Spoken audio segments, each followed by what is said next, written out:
নমস্কার বন্ধুরা, আমি সুস্মিতা চলে এলাম তোমাদের সাথে একটা ছোট্ট করে মিনি ভ্লগ নিয়ে। এই দেখো, আজকে এই গরম যা পড়েছে তার মধ্যে যাতে শরীর সুস্থ থাকে সেরকমই একটা রান্নার রেসিপি তোমাদের সাথে শেয়ার করছি। দেখো, এখানে দিয়ে নিয়েছিলাম বেগুন, আলু, পটল। ভালো করে আমি এখানে কড়াইতে একটা কাঁচা লঙ্কা দিয়েছিলাম আর একটু কালো জিরে ফোড়ন দিয়ে ভালো করে কড়াইতে আমি ভেজে নিচ্ছিলাম। লাল লাল করে ভেজে নেওয়ার পরে আমি দেখো একটু হলুদ দিয়েছিলাম আর একটু সামান্য লঙ্কা গুঁড়ো দিচ্ছিলাম, যাতে লাল লাল হয়। কেন, যেহেতু কাঁচা লঙ্কা দিচ্ছি সেই ঝালটাই থাকবে। তা তোমরা কে এরকম করে একবার ট্রাই করে খেয়ে দেখো, আশা করি তোমাদেরও খুব ভালো লাগবে।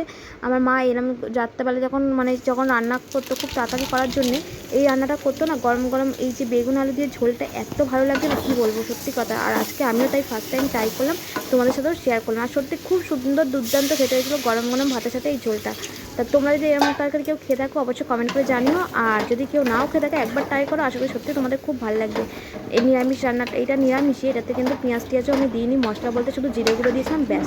তা ফাইনালি দেখো এখানে ফুটে গেলে নামিয়েও নেবো। তা ভিডিওটা বন্ধুরা এখানে শেষ করছি। বাই বাই, দেখা হবে নেক্সট কোনো ভিডিওতে। ভালো থাকুন, সুস্থ।